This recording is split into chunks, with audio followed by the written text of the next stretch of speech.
Welcome in and happy Friday. It's another edition of In Touch with Indiana Sports, powered by HoosierIllustrated.com. John Alden with you as always. Welcome to the weekend. I hope you've had a good week, and I hope you're ready for some Indiana versus Purdue basketball. Yeah! And I know that was the fakest sound of excitement of all time, but I think that might be how a lot of people feel right now when it comes to this Indiana basketball team.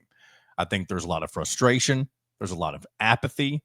But at the same time, you're still about to play your arch nemesis, the Purdue Boilermakers, who are coming off of a national championship game appearance, and that's not acceptable to Indiana fans, right? You don't like to see your rival do anything good, even when your head coach is somebody that, for the most part, people are ready to get rid of. And I think that's where you have a lot of different emotions tonight. I think there's a lot of fans that want to see Indiana beat Purdue just because they don't want to see Purdue win at anything, especially when you lose to a team that doesn't even like their head coach. It's almost even more embarrassing for the team that lost, right? But for a lot of fans, I think if you dig deep down, for even fans who wouldn't want to say this maybe publicly because it sounds odd, I think some fans would even rather see Indiana get the doors blown off of them just so it kind of seals Mike Woodson's fate. They're ready to move on. And I kind of get that. As weird as it is to kind of root for a blowout, I think I'm torn between, and I'm not even really that torn. Deep down, I want Indiana to win. Just because I do think, and you'll hear me talk about this later with Dylan Sinn.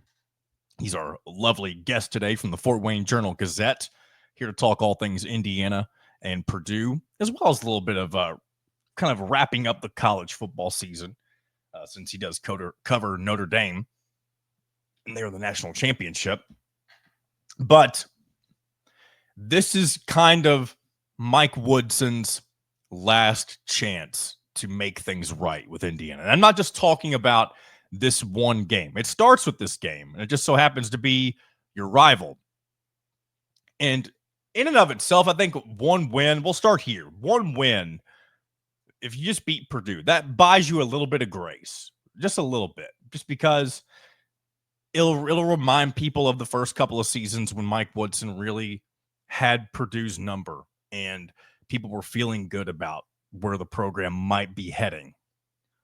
But depending on what happens afterward, that's where the real kind of potential turnaround has to happen. You can't just beat Purdue and expect everything to be fine and dandy.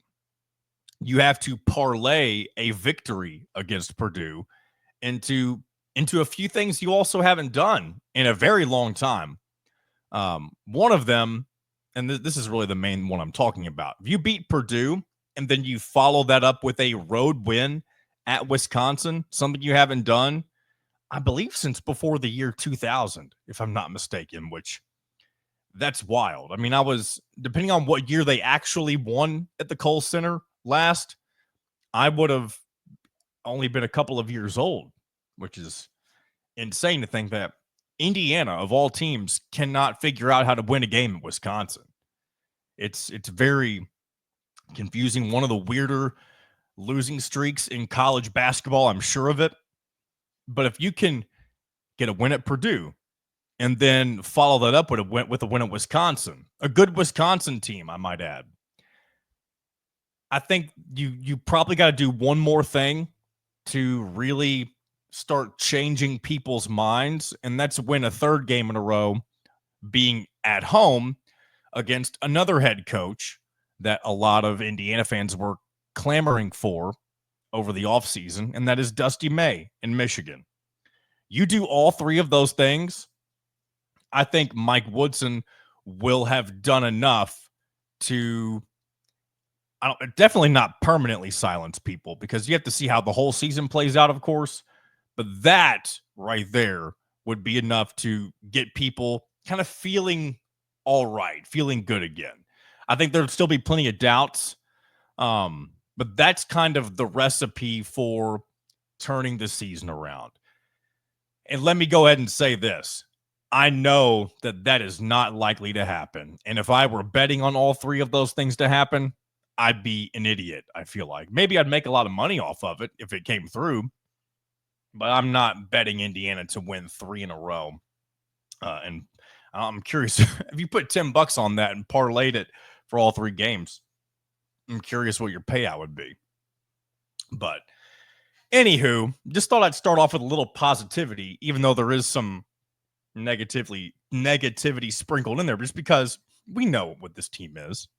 They're I said this last week, they're average at best. And with that being said, I do want to go ahead and clarify from a YouTube commenter, I should say, Leslie, asked me to clarify what I mean by this team being average. And then Leslie goes on to say they're below average if they don't make the tournament. Whenever I said this team is average, I wasn't talking about an average Indiana basketball team. I'm just talking about this is your average college basketball team across the board. I'm not taking into consideration like average in terms of Indiana standards. I'm just talking the entire landscape. An average team probably wins nearly 20 games, and however, I guess that would be 11 losses. And normally 20 and 11, it probably depends on what type of 20 and 11 you have, like if you have wins over some top 25 teams or not, or if they're just against all the teams you're supposed to beat. 20 and 11 is probably not getting you in the tournament. But either way, the main point of me bringing that up is just to clarify to Leslie what I mean by this being an average Indiana team. They make mistakes. They're inconsistent. And every team makes mistakes. I'm not trying to say that the best teams in the country are perfect.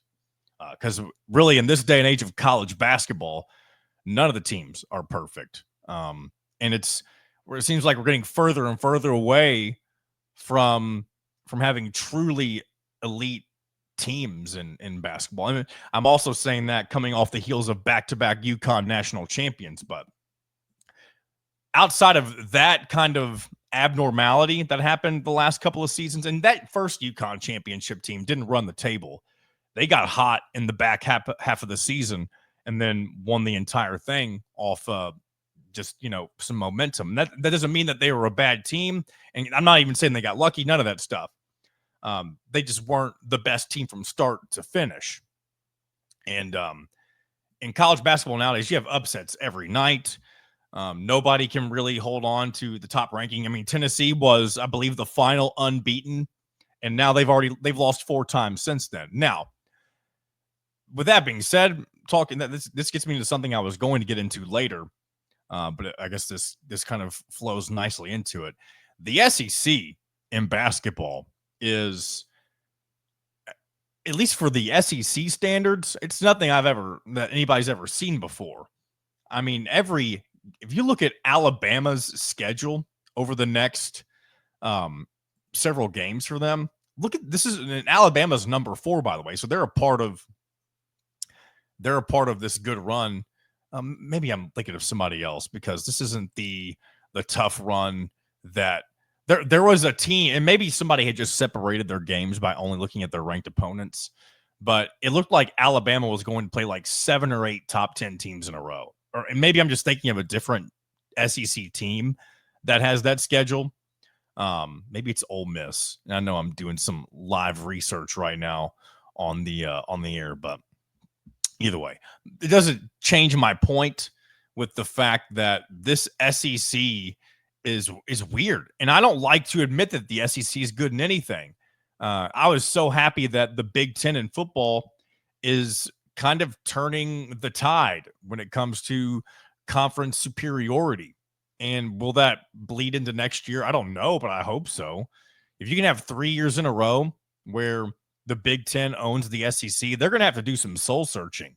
And they already kind of do with the way Alabama, at least for Alabama standards, has dropped off. So, but anyway, back to the SEC in basketball. I mean, they've got 10 teams in the top 25 right now. Number 1, Auburn. Number 4, Clemson. Number 5, Florida. Number 8, Tennessee. Number 12, Kentucky. Number 13, Texas A&M. Number 14, Mississippi State. Number 20, number 20 Missouri, number 23 Ole Miss, and number 24 Vanderbilt. And even the teams that aren't in the top 25 have pretty decent records. Georgia, they're 15-6. Oklahoma's 15-5. They also won the battle for Atlantis, if you remember that. And then really after that, it's meh to not so good. The not so good teams, Texas, 14-7. And then even steps below that, LSU, Arkansas, and South Carolina. And my God, Arkansas, with John Calipari. I mean, they're about to go into Rupp Arena this weekend to face Kentucky. And that is going to be a madhouse, a bloodbath, whatever you want to call it, because they do not like Calipari anymore down in Lexington. And I mean, to see that he's not really working out at Arkansas in his first year, he's built his team similar to how he would have at Kentucky. I mean, you probably would have seen a pretty blah Kentucky team had he stuck around with the Wildcats. So very interesting to see all that play out. And but I was talking about the parity in college basketball and all the different upsets and stuff like that. That's how we got to this point, didn't we? There's upsets left and right, and that doesn't. Maybe Indiana can be a part of that, right? I think right now, I'll be satisfied. And this is so weird to say. And I'm curious, and some of you may not even see this episode soon enough to really weigh in on this, and maybe you can weigh in on it in a different way after the game happens. But if you had your choice between Indiana beating Purdue and getting blown out, that's the other alternative. You don't lose close, none of that stuff. If you just beat Purdue, let's just say Indiana wins by 2 or 3 points. If you can have that happen versus losing to Purdue by 30, I'm curious what most people would say. Because honestly, I think at this point, and looking ahead and thinking big picture stuff as we've been doing all this week, I think most people would prefer to get blown out, because then I really think a blowout tonight against Purdue seals Mike Woodson's fate. Yes, I'm not even going to humor the alternative, because maybe he does stick around for the rest of the season and they don't let him go prematurely. But I think a blowout loss to Purdue is the final nail in the coffin if you get blown out. Now, if you just lose, I mean, it doesn't really do you much better. People probably won't feel any different, obviously. But at the same time, a blowout loss to your rival, who's a top 10 team and has been near the top of college basketball for some time now, that won't go over well with anybody. And very, very interesting to think about what the reaction could be tonight. And speaking of reaction, we will have a Indiana basketball post-game wrap-up show tonight, live right after the game. Myself and Kyler Staley going to react to whatever happens in Mackey Arena. And looking forward to seeing you guys interact with us as well. Feel free to, jump in on the live YouTube comment section. We'll put your comment up and just let us know what you think after the game, what happens. And could get very strong reaction either way. I know there will be strong reaction if Indiana gets their ass whooped. And just imagining the noise. There's already the noise surrounding Mike Woodson's already deafening. But it will reach a level that I don't want to say I can't imagine, but I normally I normally like being on Twitter, and even if I'm not tweeting, I like to see people's reactions. But it's going to be ugly if Indiana gets ransacked by the Boilermakers. So, and I don't know, I've said that a million times now over the last few minutes, but it's Purdue week, and I know that you're going to play them a second time this season, but that second game might not be relevant depending on what happens here. And then back to what I was saying, the only way that a win against Purdue means anything, and this is kind of coming full circle with how we started the show, is if you parlayed into a few more wins back to back. So I think that about sums up where we're at with Indiana men's basketball, and there's not a whole lot more to it other than that. But we are going to get Dylan Sinn's perspective and kind of continue this conversation here in just a second. We also kind of wrap up and put a nice little bow on this past college football season. We'll do that for a few minutes before we dive fully back into Indiana and Purdue. And then on the other side of this conversation, I do want to go over some of the talking points and or highlights from the spring football roster reveal and just kind of what it means for, the team heading into spring football. It is crazy because we're a couple of weeks removed from the national championship of college football, and we're already looking at spring. Like, this is why college football and football in general is year round now. And thankfully, right now, Indiana plays a lot bigger of a role in what's going on in college football than they have in quite some time. I mean, not even quite some time, than they have ever. Indiana is living its best life. Indiana football is, so to speak. So we'll talk about that on the other side. But let's go ahead and bring in our man, Dylan Sinn, and we'll talk, again, football, Indiana, Purdue, the nonsense that may take place tonight. And joining us once again from the Fort Wayne Journal-Gazette, it is none other than Dylan Sinn. Usually don't have him stop by this quickly and, since his last appearance, which I believe was about 2 weeks ago. But we've got a big game to talk about here in a few minutes with Indiana and Purdue. But welcome into In Touch with Indiana Sports once again, Dylan. Thanks for having me, John. Yeah, always excited to be on with you. So looking forward to it. Well, I appreciate it as always. And before we get into Indiana-Purdue, of course, you do cover Notre Dame football. We follow along with that throughout the season with, of course, Indiana and Purdue as well. But do you want to kind of get your thoughts on how the national championship game went and just, how Notre Dame's season was in general? Yeah, I think it's undeniable that Notre Dame had a successful season. They were right there at the end in the national championship game. This is the best team they've had since 1993 when they finished number 2, and that's what they finished this year. So terrific season for Notre Dame, and kind of at the beginning of the season, it felt like this was going to be kind of, we're all in on this season, and we're going to probably take a step back in 2025 because we have so many people leaving. But that turned out not to be the case because they had so many injuries. They needed all these freshmen to step up. So now you have this core of young players that you're expecting to be really, really good as soon as next season. You're bringing back Jeremiah Love. You have Jaden Greathouse and Jordan Faison, a receiver. The linebacker core, Kingston Viliamuasa, Drake Bowen, Jaden Osbury, the safety, Adon Schuler, cornerbacks Christian Gray and Leonard Moore. You feel like you're pretty well set up for another good season next year. So it was almost one of those things where they were able to simultaneously go for everything this year and also set up for 2025, which is not something that usually happens in college football. It's usually one or the other. So almost they didn't win the national championship, but beyond that, probably an ideal season for Notre Dame. And then beyond that, like, you can see Marcus Freeman as the season went on becoming kind of comfortable in his own skin as Notre Dame football coach for the first time, really. He felt like, this is my team now. For the first time since he was hired, really, he is firmly the coach at this point. And I think that is going to pay dividends years into the future.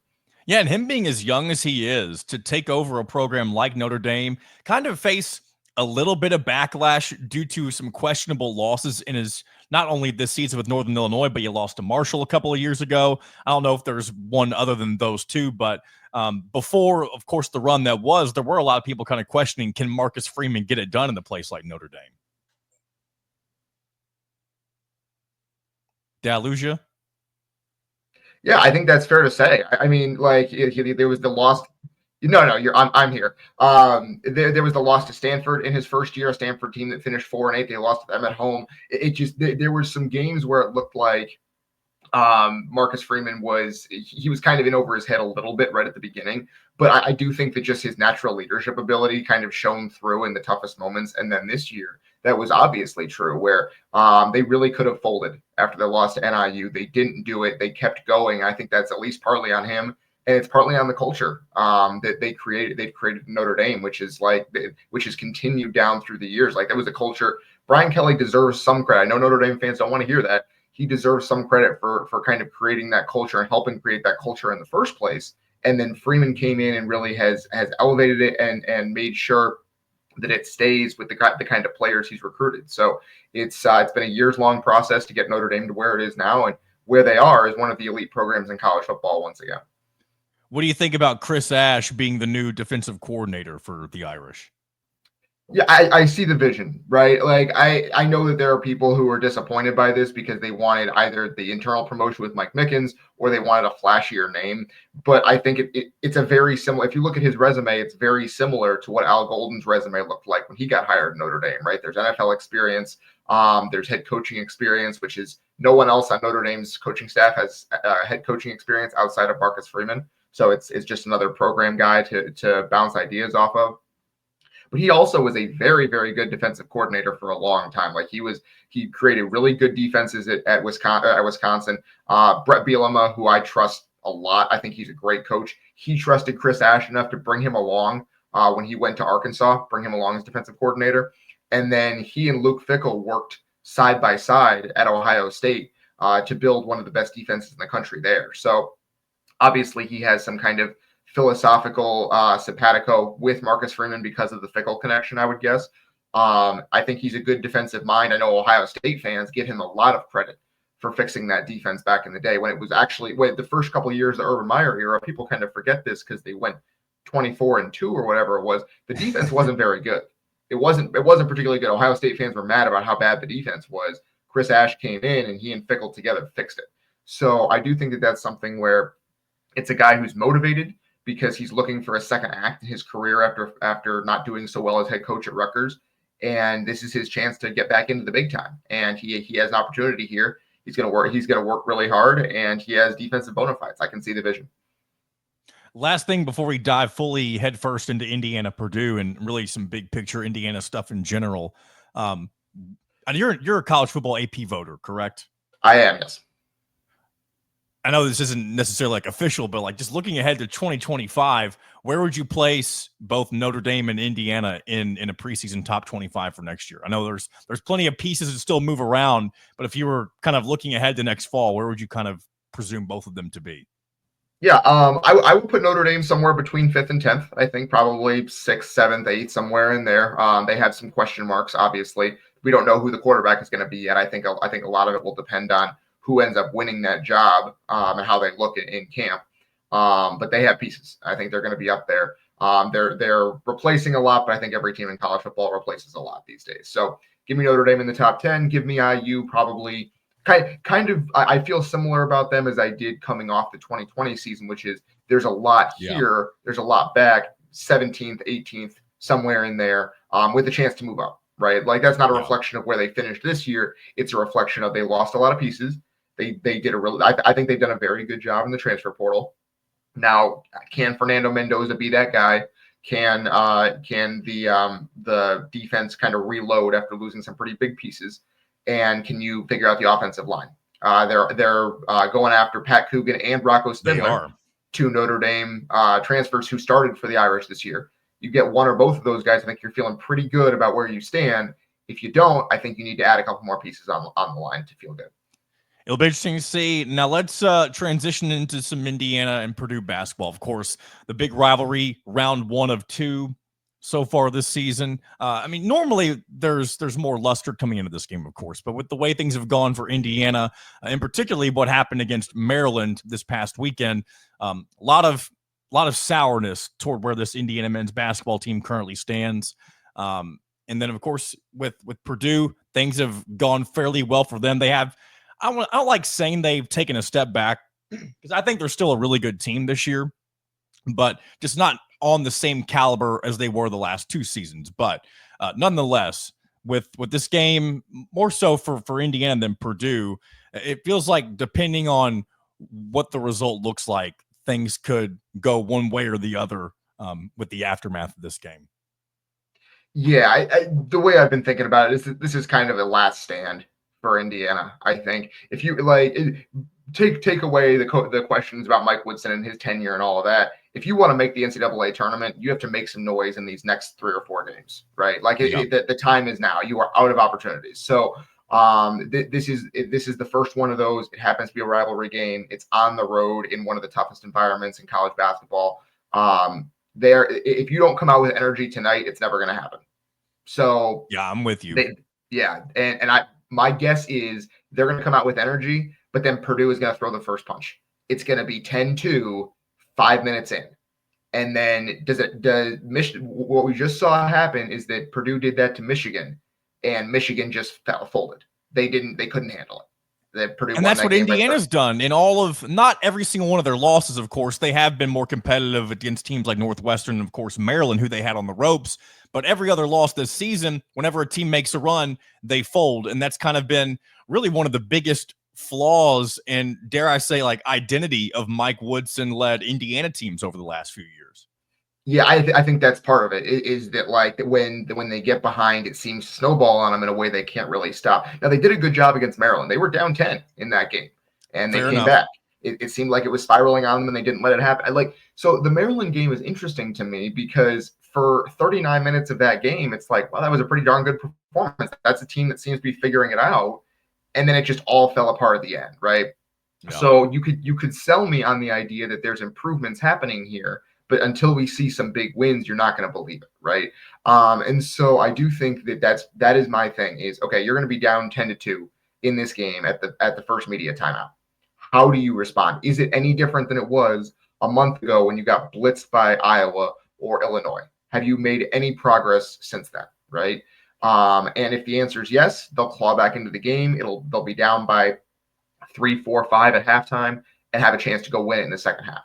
If not, they might be down 30 at halftime, because that's what Purdue does to teams is they get up in your face, they pressure the ball, they get turnovers. Braden Smith is the best open court point guard in the country. They're throwing lobs all over the place. The crowd's getting into it. If you're not on your switches in the half court offense, they're going to bury threes on you. They will take you apart if you give them the opportunity to do so. You talked about a step back, and they are absolutely not as good as they were last year or the year before. They are a darn good basketball team, though. Like, they are probably a top 10 team. They're ranked 10th. I think that's probably about right. They are a good basketball team, and they will take you apart if given the opportunity. One thing I've been talking about really this week mainly is that with a win here, and I know a lot of people have their mind made up about Mike Woodson. I'm kind of getting there myself, but I think winning against your rival, we know in the early seasons of Mike Woodson, he kind of had Purdue's number, which is kind of weird to say, in the way things have shaped out for both teams and programs or whatever. I tell you this, he outcoached Matt Painter 4 times in a row in his first 2 seasons. Isn't that so weird? People don't want to hear that. They don't want to remember it. That happened. It did. And so with that being said, if Indiana comes in and finds a way to win in Mackey Arena, something that only Ohio State's been able to do so far this season, how do you say this? I've been calling it buying some grace is how I've been referring to it as. Yeah. How much time do you think he buys himself if he's able to win against Purdue on the road? Unfortunately, I don't think that much, right? I do think we reached a breaking point probably after that Maryland game. I treated it as, I'm not sure how many Bears fans we have listening, but the Maryland game for me was the Lions game on Thanksgiving for Matt Eberflus. Wow. It was like, we're probably not coming back from this. That like, it was such a collapse that it's hard to come back from that. Especially, we saw the photo of Scott Dolson watching from the sideline. It was there, right? I saw Mike Woodson have to get pulled from Luke Goody to go into the handshake line. I mean, that wasn't a good look either. Yep. And then he says on the radio show on earlier this week that the team isn't exactly in great spirits. They're down in the dumps a little bit. And it's like, okay, to be clear, if they beat Purdue and they go on to win 2 or 3 of these next couple of games against ranked teams, you can maybe start to see a way back, right? Yeah, because that's what has to happen. A solo win against Purdue and you don't parlay that with anything else, that's not going to do anything. But if you're able to beat Wisconsin, which some of you haven't, not to mention that's a road game as well. You haven't won at the Kohl Center this century. If you beat both of those teams, beat Michigan at home, you win 3 in a row, you're feeling good. That's probably the only scenario I can see where people can maybe still change their minds about this season? Maybe not so much long-term Mike Woodson, but holding out hope for how this season could potentially play out. I think that's right. I think that it's going to take 3 wins in a row here, which, boy, howdy, does that seem unlikely. It feels like we're really fishing for something you can't catch at that point. I think so, yeah. Like, I mean, going on the road and beating Purdue is hard enough, and then beating Wisconsin on the road on top of that when no India, as you said, it's been, 20 losses in a row in that building for Indiana. Like, it's hard. And so, like, that, but that's why if they do it, it moves the needle so significantly that you can start to see, like, I think it's probably over, personally. But if you do both of those things, suddenly you're probably going to have to change your mind, because those are things you don't expect to happen, right? And so I do think, like, if you're, like we talked about, just 3 wins in a row or 3 out of the next 4, suddenly you're sitting at 17-8, 8-6 in Big Ten play. You're probably on the right side of the bubble and like probably on the 9 seed line at that point. And it's like, okay, this has not been a total failure. Let's see what happens in the last handful of games of the regular season. See if we can really make some noise here. Right. But you had it's the old Bob Knight saying where you have to get in position to get in position, and they're not in position right now. Well, let me ask you this, and if you don't want to answer definitively, I totally understand, but because there's a lot of gray area with the fact that Mike Woodson is an alum. You don't want to have to ruin the relationship between him and the university, of course. But anytime you let go of somebody who is one of your own, it can't be easy to do. Do you think there is a result that can be bad enough with Purdue tonight that would give Scott Dolson kind of like the early green light, like, hey, like we kind of need to show people that we're serious here and move on now? But at the same time, one thing I've talked about with a few other people is, because of the alum status that he has and how good he did as a player, would they just let him finish out the season and let him kind of walk away on his own terms, if you will? Yeah, my guess is they let him finish out the season, unless he, like, here's the thing, is that he seems to have not lost the locker room. They seem like they're still playing for him, right? Like, they're playing hard. And I think that is the prerequisite for a midseason firing, is if you've just lost the locker room and they're just not getting up for games anymore, that's when you do it, right? That hasn't happened yet. I don't think it's going to happen. I think he is a good locker room coach for the most part. Like, as much as people like disagree with that, these players go to bat for him. You saw everyone always goes back to the senior night speeches from last year. The players like playing for Mike Woodson. And that's the thing. And that's why I don't think you do a midseason firing, because if you do that, then players start looking around, and it increases the chances of the roster falling apart at the end of the season and setting you back for next year, even with a new coach. And that's on top of the idea that you talked about, which is he has earned a little bit of dignity on his way out, right? He took this job. He didn't have to. He was 61 years old. He wanted the job, to be clear. Yeah. But he's one of the best players in program history. He led the team to 2 tournaments. They probably would have had a Sweet 16 under their belt if Xavier Johnson doesn't get hurt in his second year. And I don't know, that the last 2 seasons have not been nearly bad enough to be like, forget this guy forever. He's out of the fold. Like, the way people talk about this, it's like he was Kenny Payne the last 2 years. They have not gone 12-52. They won 19 games last year. It wasn't a good season. They went 500 in Big Ten play. What's even weirder, Dylan, me being down in the Louisville area and being around all of the Kenny Payne nonsense, I feel like there were more people going to bat for Kenny Payne to stick around than there have ever been for Mike Woodson. Yeah, like that, and that's what's wild to me. People have invented this narrative about Mike Woodson in their heads, that he is a bad steward for the program, and he only cares about himself and his ego and all of that. None of it's true. He desperately wanted to win here. It just hasn't worked. And like, they made the tournament twice. That's 2 more times than Archie Miller did. They had a genuinely good team, which was the first genuinely good team Indiana had in 6 years. Like, the idea of running him out of town and never letting him back in the building is just so wild to me. Like, he is a program legend who did not quite good enough as a head coach. It is what it is. It's not anything. There's no evil plan here. Any of these conspiracy theories, they're not true. They're gonna get a new coach next year. He might or might not be successful. He didn't torpedo the program forever. I don't know, man. I like all that kind of stuff. He's Mike Woodson, Indiana basketball legend. He deserves the end of the season unless things really, really break bad. I do feel like one of the biggest things people bring up nowadays, especially because whenever Mike Woodson was hired, this was not something you could do, but the way that you can transform a roster as quickly as you can and be a contender immediately from day one, especially like what we've seen with Indiana football and Signetti. Excuse me. I think a lot of people see that and think, okay, well, if Indiana football can do this, imagine what Indiana basketball can do with their resources and all the things, all the war chest of NIL that they have. I think that's been one of the more pressing things for fans that are like, okay, why do we have to put up with mediocrity when it should be easy for somebody to get this program on the right footing? Yeah, I think that's part of it. And like that's why I think it was fine to give him another year this year, because he was able to he did flip the roster in one offseason. Yes. Right. Now it hasn't worked. Like they haven't improved enough, they haven't gelled enough. But it was fine to give him another season and give him a chance with the war chest of NIL to flip the roster. They brought in some good players. Those players have not meshed. It just is what it is, right? Yeah. Now I'm looking at Louisville. Like to me, the comparison is less IU football, because football is such a different sport, and it's more Louisville basketball. Look at what they've done this year, right? They went again 12-52 over 2 seasons with Kenny Payne, 8-24 last year, and they are what 16-5 and ranked. They've won 10 in a row. They've won they 10 haven't done that in 5 years. Basically, the only games it was that short of amount of a time, actually. Yeah, the only games they've lost this year were when they had significant injury issues, right? Like they blitzed Indiana. And so I do, and that's with a coach that no one really wanted. Like the consensus is he was their 4th, 5th, 6th option. Yeah. Right.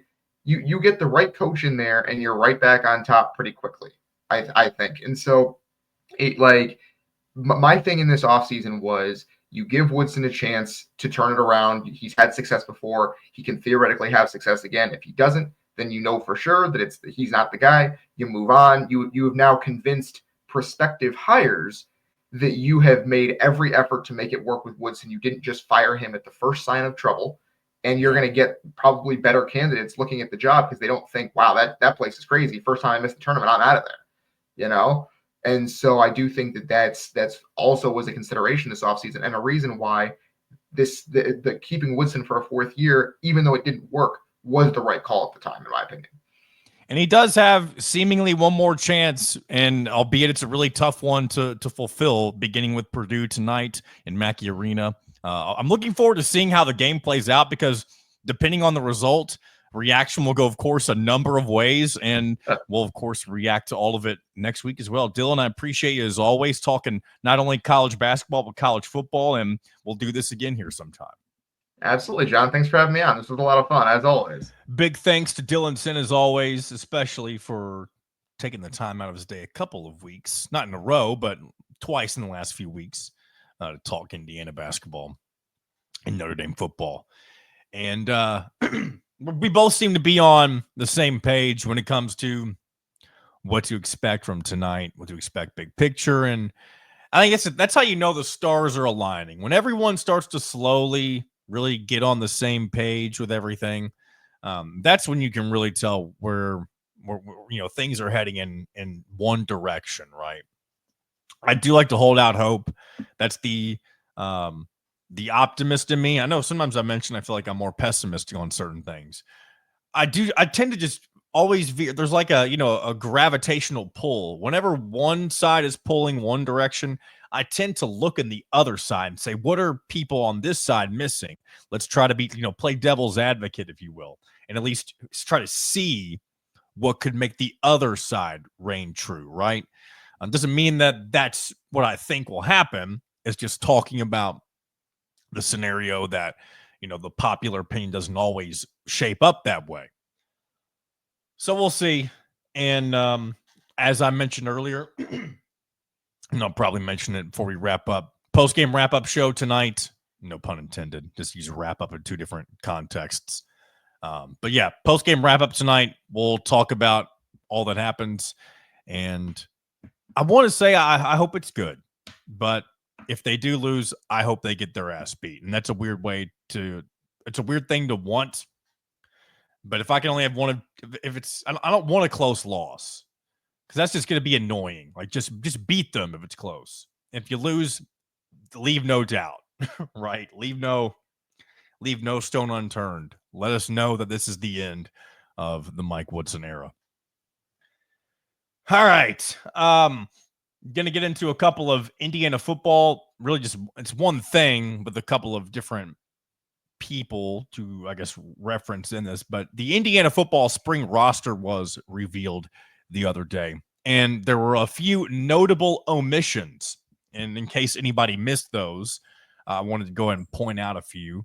One that I think our friend Kyler Staley mentioned in one of his recent articles: Jameer Johnson, a corner who, uh, under the previous staff, was pretty utilized fairly well. And I hate to say he wasn't utilized well with Signetti. He was more of an important piece.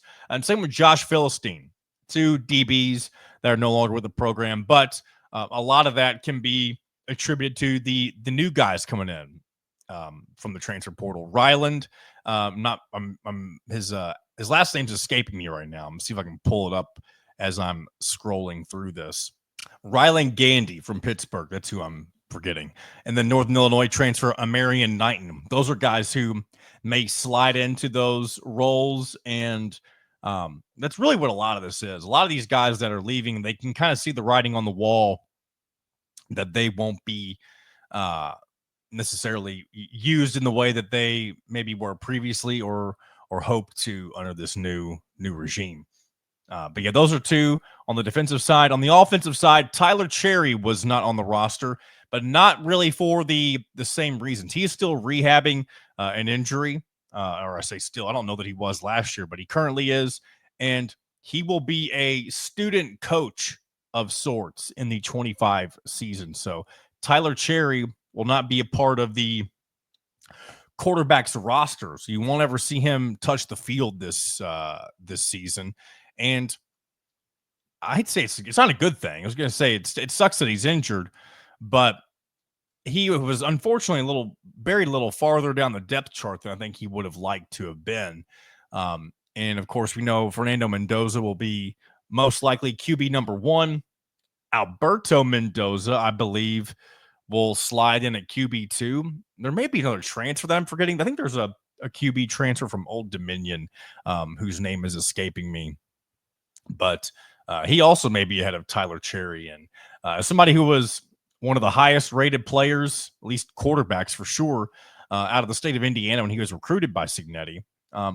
I'd be willing to bet, at least right now, maybe things will change, but in this new landscape of CFB, where you can just plug and play experienced guys, I don't think Tyler Cherry would have ever seen much of the field when it comes to taking meaningful snaps for Indiana. So while he will be a player coach coming into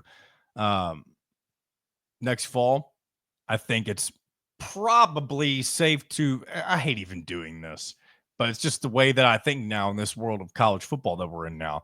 He'll probably end up jumping in the portal after the following season. But we'll see, especially with the Mendozas. I mean, if Fernando Mendoza is as good as he's built to be, and you've got Alberto Mendoza right behind him.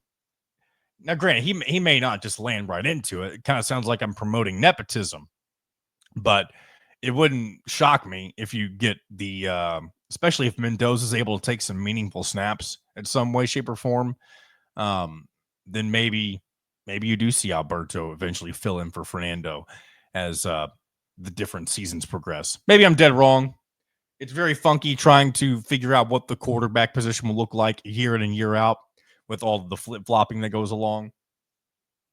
So it'll be interesting to keep an eye on.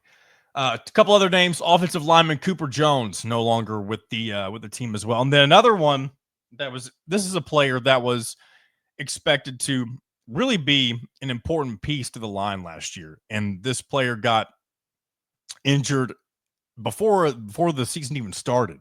And it was seen as a big blow to the offensive line. And, it's Nick Kidwell. He was a guy who came in from JMU that was expected to be probably one of the more important pieces to your O-line. But he suffered an injury going into the season, and he would have needed a medical red shirt in order to participate this year. Now, I don't know if that means he is just foregoing playing college football again, or if he's jumping in the transfer portal. But unfortunate to see Nick Kidwell never get to see what he would have been able to do with the offensive line in Indiana. And thankfully, for Indiana's sake, they didn't need him as badly as they thought they might have. Now, of course, down the stretch, they did have some line issues when I think it was it Bray Lynch who went down? And there's a chance I might be misspeaking, but there was another offensive lineman who went down towards the end of the year, and that would have been nice to have a little more depth, of course. But I think the projected starting offensive line going into this coming season will be Carter Smith, Bray Lynch, Drew Evans, the Ohio State transfer, Zen Mikulski, and the Colorado transfer, who used to be a part of the Tom Allen roster, Tom Allen-led roster, I should say, Khalil Benson. Be interesting to see how he fits back into Indiana, the culture with a new head coach. So at least a new head coach for him, second-year head coach for the Hoosiers. So those are some of the standouts standout omissions, I should say, from the Indiana football spring roster. And heck, tomorrow's February. We're just a couple of months away from getting excited about spring football. And I remember at least I was excited to see spring football last year with all of the hype surrounding Indiana football. And we weren't underwhelmed, but I don't think we knew that we were watching a team that was going to be as good as they were. We were just like, okay, this team looks a little more polished than we expected. And I don't know what we're going to see this spring, but I'm hoping it's something similar. I hope we're not looking at Fernando Mendoza and thinking, oh, what the heck was this? And you can't really take away a ton from a spring game. So anytime you watch one of those, you have to keep that in mind. But it's still certainly something to be paying attention to, right? Whenever you're thinking about what things could look like when the fall comes around. So there's your little football update for the day. And before we wrap it up, I was going to share some picks. I haven't done pick sharing in a while. That's something I typically reserve for college football. It's just, I feel like I have a better feel for who I'm betting on when it comes to the college football slate week in and week out. And I even got decent with the NFL towards the end of the regular season. But man, I cannot figure out how to bet college basketball. And part of me wishes I just didn't bet it in the first place. But so I came into this week plus 200, I believe, something like that. And I did bet a couple of the NFL playoff games over the weekend, and my bets didn't come through there. But now I'm down to plus 70. So I've lost $30 on a few small $5 parlays. But I need to bounce back. I don't know what to bet on, man. Like a lot of my parlays this week, I've had 2 or 3 legs like I usually do. And every single one of them, I've been a leg away from winning. But that's the way it goes sometimes. Not a ton of action tonight. The only top 25 team going on or playing tonight is, of course, Purdue against Indiana. So I don't really have an idea of what I would bet on tonight. But if I'm looking at, let's just take a look at the Big Ten slate for the weekend and see if there's anything that stands out to me. We got Washington at Minnesota on Saturday. We've got Wisconsin at Northwestern on Saturday, Michigan at Rutgers, Michigan State at USC. I legitimately have no clue what to expect. And there's 2 reasons for this. One, there's so much more parity in college basketball than college football. And there's been more parity recently, but it's so much harder to get a feel for teams. You never know when a team's going to screw up. You never know when somebody who's been dominating is going to eventually not play as hard. Illinois is a good example of that. But here's the thing. Washington, Minnesota, 2 of the bottom feeders of the Big Ten. I'd probably there's not even a spread that I could see. Usually college basketball spreads don't come out until day of, or at least night before, I should say. I don't know what to. I'm gonna say it'll probably end up being Minnesota -2.5 or -2, something along those lines. I'd maybe take Minnesota in that. Wisconsin, Northwestern. See, this is tough because Wisconsin will probably be favored, but Northwestern needs a big win. Like last night, one of the bets I made that did come through for me, one of the legs, I should say, of the parlay.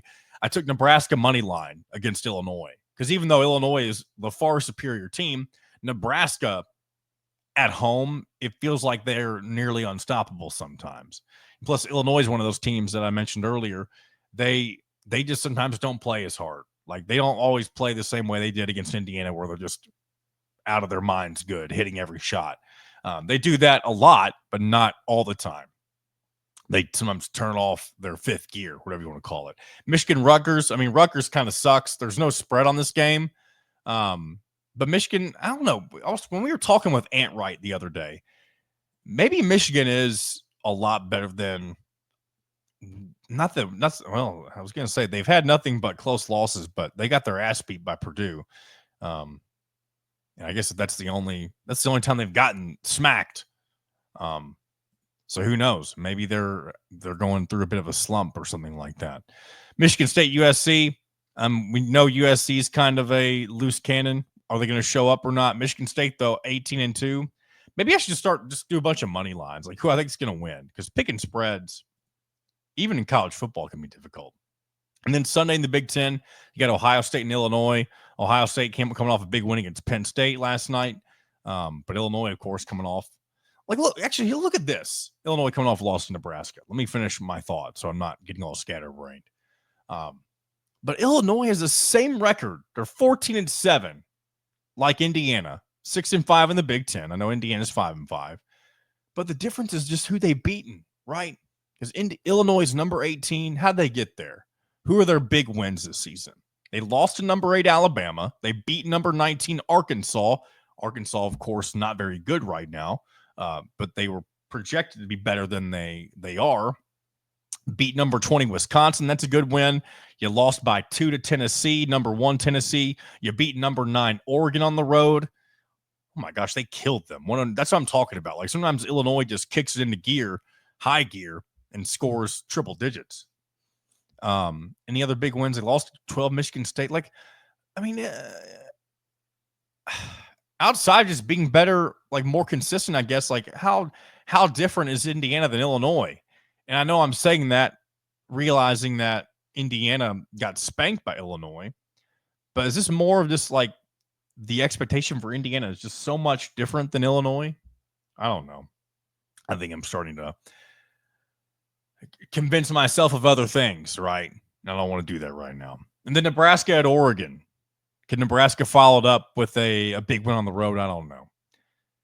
I don't like betting college basketball as much as I do because I lose more. I like to win my bets. So maybe I won't. This is why I don't share my parlays as much for college basketball. Maybe I'll try to have one ready for you next week. Maybe I'll get a better feel for it now that we're solely in basketball mode minus the Super Bowl. So maybe we'll do that in the future. We'll see. I also don't want to lose money either, so maybe I won't.